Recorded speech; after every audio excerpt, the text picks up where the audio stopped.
Perdón, ¿cómo conociste a Néstor Kirchner? En un partido de fútbol en la Chacra 39 con Lázaro. Atención, Cristina Kirchner. Leonardo Fariña conoció a Néstor Aclaremos que está Kirchner. declarado del 2016, sí. no de ahora, ¿no? Lo declaró en el 2016, como cuando más o menos fue el partido. Fariña conoció a Néstor Kirchner en un partido de fútbol en la cancha de Baez. No, en la casa. En la casa, en la cancha que tiene en la casa. ¿Puedes contar un poco más?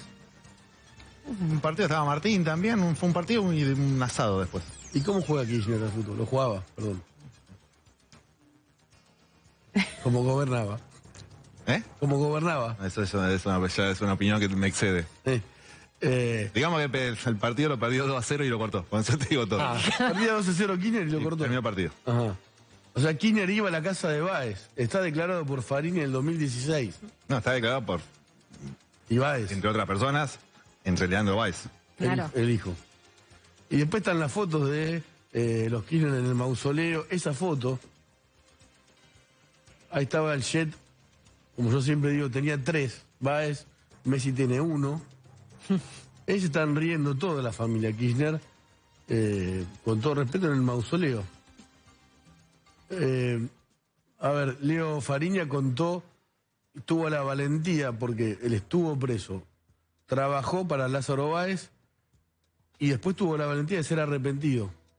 Yo te voy a decir por qué la valentía. No es fácil ser arrepentido en la Argentina, ¿no? Leo. Te voy a responder la siguiente pregunta, de la siguiente manera. Vos varias veces... Estabas pensando en el pasado, me parece. No, sí, pero justamente en lo siguiente, a raíz del audio de Soria. Cuando yo renuncio al programa de testigos, muchos me preguntaron por qué. Mi respuesta fue siempre la misma. Me parece que hay una... No me siento seguro y habría como una competencia de intereses en lo formal desde el rol del Estado que tiene que tener para con el arrepentido con el Estado en sí. Si yo fuera arrepentido y el programa depende del Ministerio de Justicia, ¿dónde estaría mi seguridad si tengo un ministro de Justicia que es de quien depende la cartera de testigos protegidos diciendo lo que dice? ¿Y vos entonces o tengo a un viceministro de Justicia como es Mena, Juan Martín Mena, que junto con un grupo de diputados de Tailade y Moró, mientras yo estaba en el programa, publicaban constantemente mis domicilios. Eso es grave porque te balearon al auto, ¿no? Tuve 3 episodios, 2 amenazas telefónicas y un episodio muy raro en el cual un día yendo a comer una pizza a Caballito, entro y hubo una balacera en la cual murió O sea, vos imagínate, estaciono el auto, bajo, entro al edificio, custodia abajo, un auto y 2 motos contra la custodia. Un muerto y un herido de la prefectura. No sabía que había muerto un prefecto. No, había muerto un... Ah, un muerto del... Sí, hubo un prefecto con un tiro en el muslo. No pasó nada. Hubo se peleaban la competencia, la justicia de Cava con la de Fuero Federal. Nunca se resolvió el archivo. caso. No había cámaras, cosas... No estoy diciendo nada con eso. Pero sí era, lógicamente, yo tenía que ir a declarar, tenía que dar una nota y una amenaza telefónica. De hecho, un día que iba a dar una nota a otro programa de televisión, me amenazan a mí mediante el conductor de que era Majul en ese momento. Vos fijate, a ver, vamos a hablar de lo que es la institucionalidad del programa de testigos. Es una herramienta que es útil, y no te lo digo yo porque fui arrepentido. Andar a Estados Unidos, casos emblemas. Sí. Acá, cuando cambió la administración, el programa se desmanteló. ¿Cómo? ¿No hay nadie custodiando a los arrepentidos? Se desmanteló. Todos los arrepentidos empezamos a renunciar. Cuidado con... Vamos a decir las cosas como son también. Yo ya transité todo el proceso de juicio. Sí. Pasé por un fiscal de instrucción, por un juez de instrucción, apelaciones de Cámara Federal que llegaron a corte, fiscal de juicio, tribunal de juicio, no hay un pedido de 276 bis en contra mío, o sea, no hay falso testimonio. Ah. O sea, está estudiando Derecho. No te estoy diciendo... Fariña ya habla como un abogado. No te estoy diciendo esto porque fui arrepentido, o sea, me remito a los hechos. Hay un montón de arrepentidos que renunciaron pero no porque tienen miedo, porque fueron coaccionados, como inventaron esa. A mí me hizo una campaña 2 años tremenda. Pero ¿qué seguridad le das vos? O sea, la ley de arrepentidos hoy dejó de ser una herramienta útil. Porque si vos sos arrepentido y tenés del ministro de Justicia, de la expresidente, el actual presidente, el ministro de Justicia, el viceministro de Justicia y un montón de parte de este conglomerado de satélites, claro. Claro, entonces, ¿qué es lo que estás haciendo? Pasa, es más fácil amedrentar al arrepentido que a un juez de corte. Sí, claro. Aún así lo intentaron, ¿no? Lógico, lógico. Ahora, cuando empezaste a escuchar a Luciani, es decir, armaron un sistema, una matriz de corrupción como nunca se conoció en la historia en Santa Cruz. Vos trabajaste para Báez en Santa Cruz, en su empresa constructora. ¿Lo que está diciendo Luciani es cierto?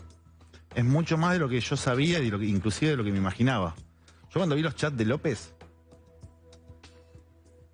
yo transité el juicio como coimputado del presidente de Austral. Claro. De Julio Mendoza. En la ruta del dinero acá, ¿no?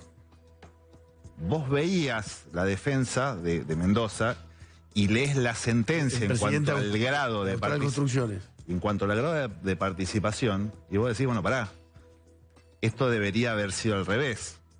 O se tenía que juzgar esto primero, o se tenía que juzgar en conjunto, porque esto es mucho más importante de lo que se pudo ventilar en ese juicio y tiene un impacto directo.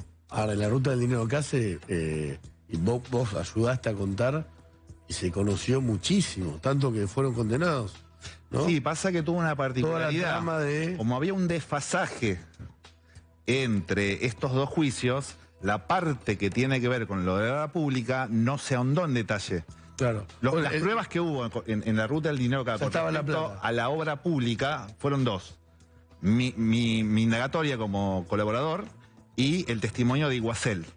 Ninguno de estas dos pruebas, a criterio del Ministerio Público Fiscal de ese juicio, se tomó con la envergadura que se debería haber tomado porque no era materia de ese juicio. Entonces lo único que se hizo fue un nexo causal, tomando como sostén los documentos públicos de la causa vialidad para poder tipificar el delito de lavado en la ruta del dinero acá. Es así, la causa ya investigaba a Báez y a muchos otros imputados, entre ellos Fariña, cuando la plata de Báez ya era cuando Báez ya era un magnate, digamos, ¿no? Ahora esto es como la precuela. Es el precedente. Claro, el delito precedente. ¿De dónde sacó la plata Báez? Se está viendo ahora, ¿no? Obras con sobreprecio, obras que llegaron a ningún lado, rutas que tenían que medir 1,80 m, que medían 5 centímetros. Eso salió hoy en un caso testigo, la ruta provincial 288, que la explicaron hoy. Sí. 1,88 m de altura tenía que tener. Se presupuestó por eso, se pagó por eso. O sea, asfalto está acá.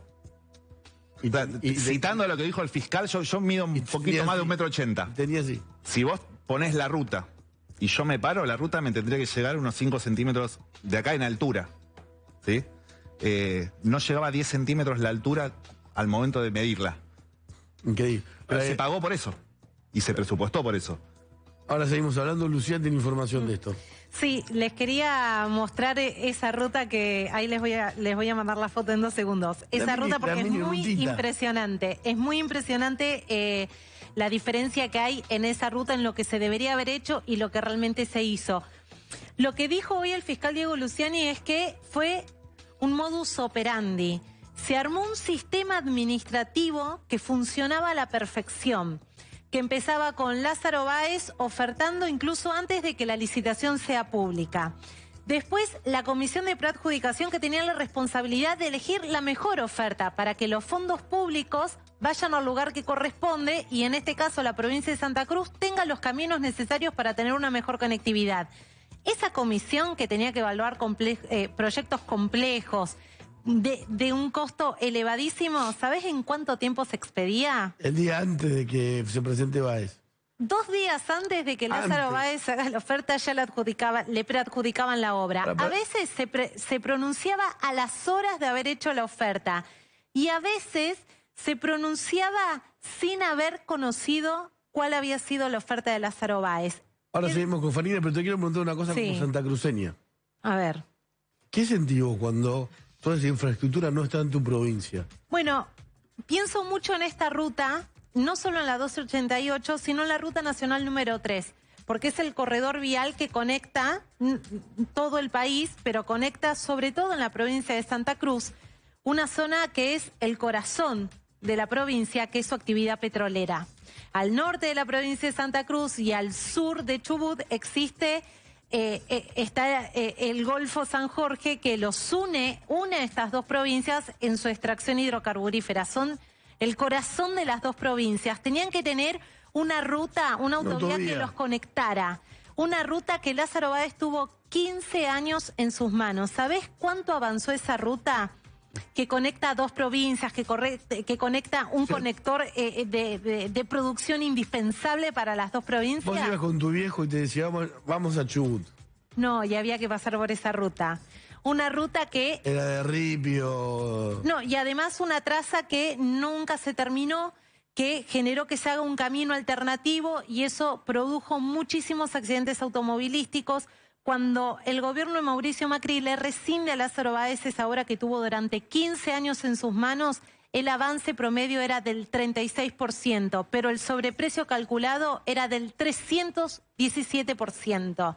Esa ruta es una ruta por la que se le pagó a Lázaro Báez, una ruta que sí necesitaba la provincia de Santa Cruz, que nunca se hizo. Y en esa ruta, como muchas veces se escuchó decir, finalmente, ¿sabés qué pasa, Nico? La corrupción mata. Claro. Porque obvio. por no contar con esa ruta, lo dice la propia policía provincial, que están al límite de las dos provincias, se produjeron muchísimos accidentes automovilísticos. Ahora seguimos, Lucía. Es muy interesante eso. Cuando vos entraste a trabajar con Báez, ¿esta matriz ya existía así? Es que la empresa era eso. A ver. A mí siempre se me... las defensas de los coimputados siempre a mí trataban de bajarme el precio, porque yo siempre dije lo mismo. En Austral vi la particularidad de que se hacía negro al blanco, y eso tenía una explicación. A ver, explícalo. Si vos ibas a los números de Austral, Austral llegaba a financiarse con el descubierto del banco. O sea, una empresa que factura lo que factura no puede pasar por esa situación. No hay manera. O sea, ganaba 2.200 millones de dólares. Negrear porque el negocio estaba justamente en sacar del circuito para enriquecerse. El negocio no es solamente el sobreprecio, ¿sí? Obviamente era la celeridad en los pagos y las redeterminaciones, que en este juicio se está viendo muy claramente. Ahora se va a armar un capítulo muy importante que va a ser en los alegatos de defensa, porque el perito oficial del Ministerio Público Fiscal dice una cosa y el perito puesto por la expresidente dice otra. Sí, hoy Luciani claro. Habló bastante. Pero hoy le dieron la tecla en una cuestión que es paradigmática. El perito de parte, o sea, el perito de defensa del expresidente, coteja, por ejemplo, 2 obras y mantiene el precio, al menos, o baja el precio de la obra más nueva. Si no hubo, o sea, en 6 meses no hubo variación de precio en un ítem. Pero por esa misma obra ajustan por la determinación. O sea, la misma perito de defensa dice, no, esto en mayo o en noviembre del mismo año vale lo mismo. Pero por esta misma obra está comprobado que ajustaron precio. Perfecto. ¿Eso qué significa? Que el perito de parte lo que hace es ajustar el diagnóstico al resultado que se necesita. Le salió al revés. La perito de Báez o del oficialismo. Porque la verdad que se mueven como un bloque. ¿Qué bloque? ¿No? Los dos son 11 o 12 imputados. Báez, Devido, Carlos Kirchner, el primo de Néstor, que lo nombró subsecretario de Coordinación Federal de toda la obra pública, al primo. O sea, la perito dice, no, esta ruta 6 meses después costaba lo mismo que esta otra. Ahora, en la realidad, claro, en la realidad, la de que fue contratada por Báez, le habían aumentado por inflación. La plata porque había inflación.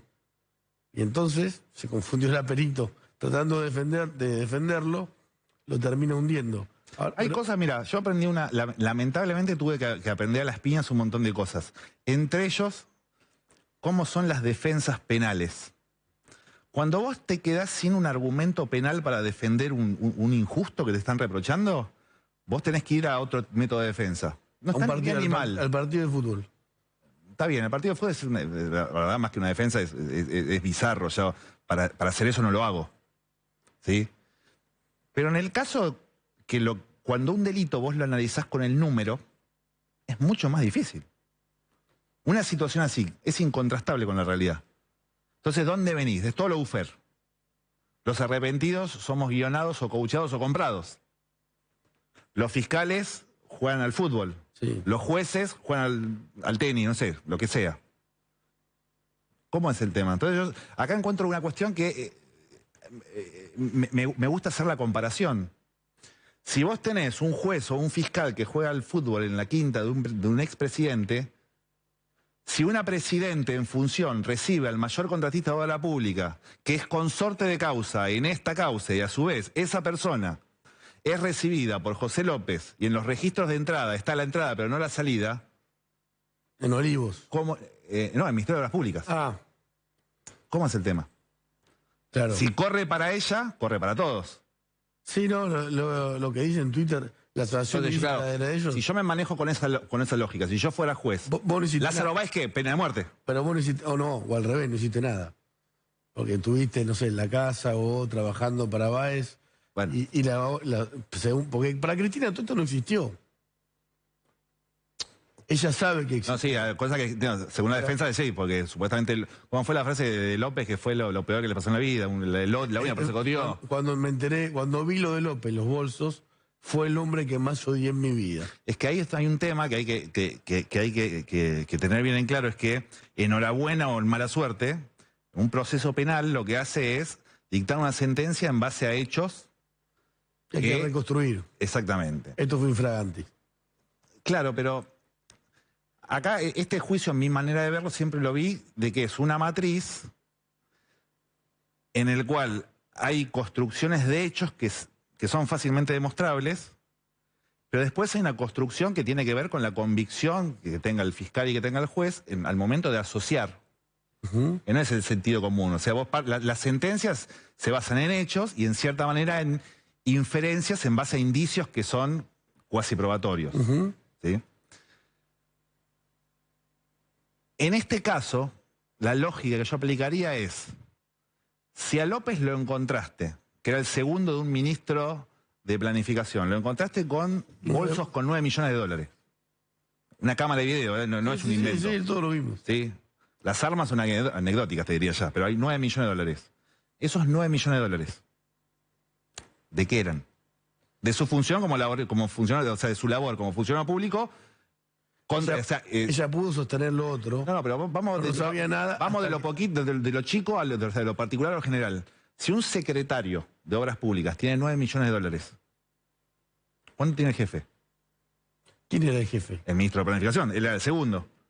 Pero si López tiene 9 palos, esos 9 palos los hizo a escondidas del ministro de Planificación, lo dudo. Si el ministro de Planificación se corrobora que tuvo que ver, ¿de quién dependía? Directamente tenés un escalón al Poder Ejecutivo. Entonces la pregunta del millón es, ¿puede pasar de que todos sabían, pero quien está arriba de todo no? Es que eso lo sabés vos que estuviste ahí. Bueno, por eso te digo, enhorabuena o en mala suerte. Esa creo que es el quid de la cuestión acá al momento de la sentencia. Si se puede reconstruir con la certeza necesaria el conocimiento y el dolo en el expediente. Pero a ver, ¿cómo no se va a poder...? Cristina conocía a Báez de hace muchos años para atrás. No sé qué te contaba vos Báez de ella. No se querían, y lo sabemos todos. No se querían, pero digamos... Entonces, cuando yo dije que a mí, Sebastián Esquenazzi me dijo lo de Máximo... Que nos iban a matar, que ella con Máximo salían, después muerto Néstor, salieron a recolectar los negocios en ese momento difunto. Todos me mataron. Ahora te aparece un WhatsApp en el teléfono de José López. Arreglando una reunión. Cuando Máximo no era nada.